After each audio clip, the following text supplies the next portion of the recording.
New Age Parenting, presented by Ms.Kanu IVF Hospitals. We have the experience.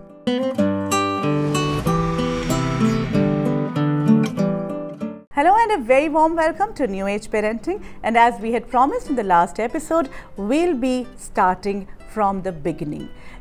Beginning means that we go back to the time when when the couple decides to start a family, when they want to invite another soul in their life and they want to enjoy and experience parenthood.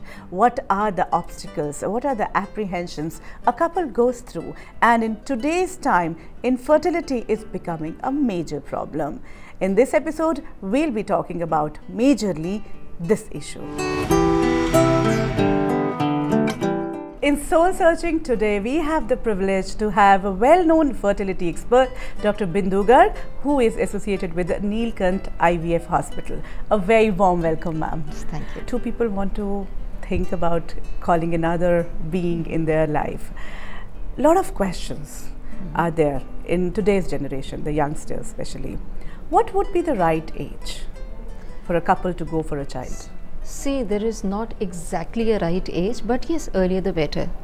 But the normally fertility, what the researchers tell, that the fertility decreases after 20 years, but 20 years is too young. And of course, after 30 years, the patient, the couple, they normally have a problem in conceiving. So the right age is somewhere between 20 to 25, but exactly in these times today when everybody is working, but yes, they should plan a family around 23, 24, which is the maximum, not maximum, but the right age when the fertility is not that less and there is an easy conception with the assisted the methods. Yeah. So I would advise that when they get married around 22, 23, so that's the age when they should plan also. What should be the outer limit also? Because that's again, a lot of things are being said and there are a lot of apprehensions today. Women have, men also have. There is no exactly outer limit, but earlier the better, because what happens is that when you are initially in the initial years, you're not very apprehensive, so you take it very lightly. And once the age increases, then you become very more apprehensive, and you go to the doctor and you change so many treatments, which is more like an over enthusiastic treatments, and secondly then you don't have patience, you get into emotional stresses.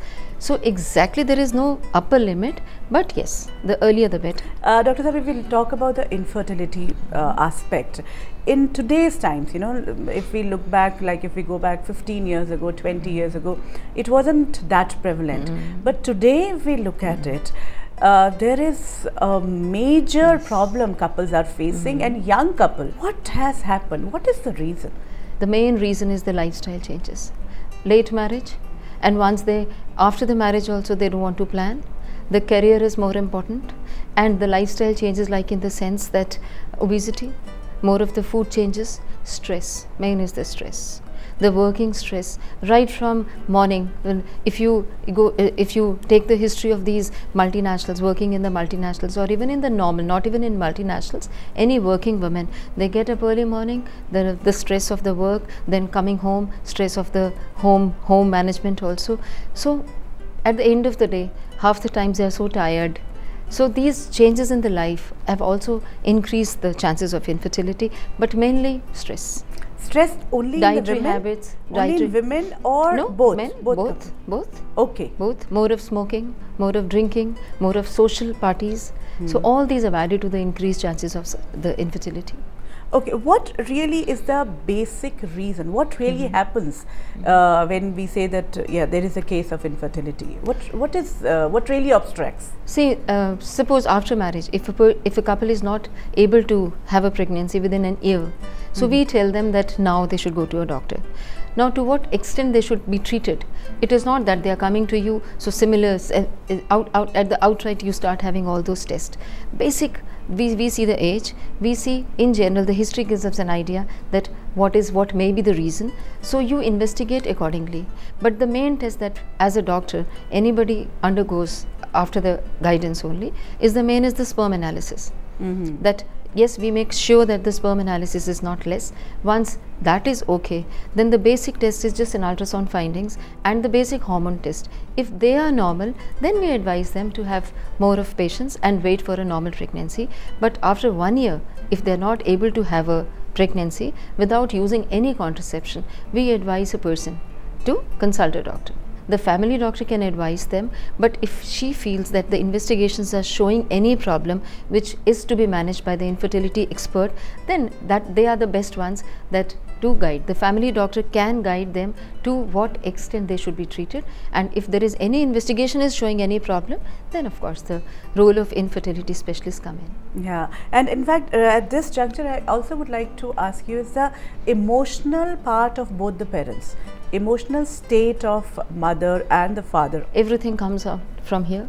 So if you're stressed, so there are hormonal changes, the quality of the egg is less, and secondly the emotional stress makes a role in the quality of eggs, plus there are so many other scientific reasons also where we feel that the fertilization is also less, the implantation is also less, and secondly when you are not able to conceive, then in India, especially in our social culture, the people make you feel emotionally more distressed, which adds on to the problems of infertility.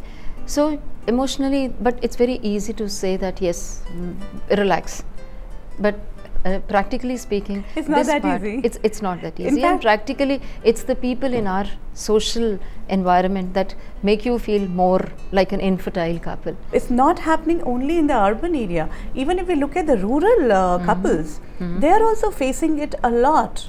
You know, what is your experience? No, my experience in the rural areas, the things have not increased so much. But the only thing why we are having more of rural patients is because there's more of an awareness. Previously, there were myths that if you're going to a doctor, there is especially some very grave problem, and then they were socially outcast, that she's having an infertility problem. But now that myth has gone because people know that there are treatments. And the main myth about this treatment was that the sperms and eggs are not theirs.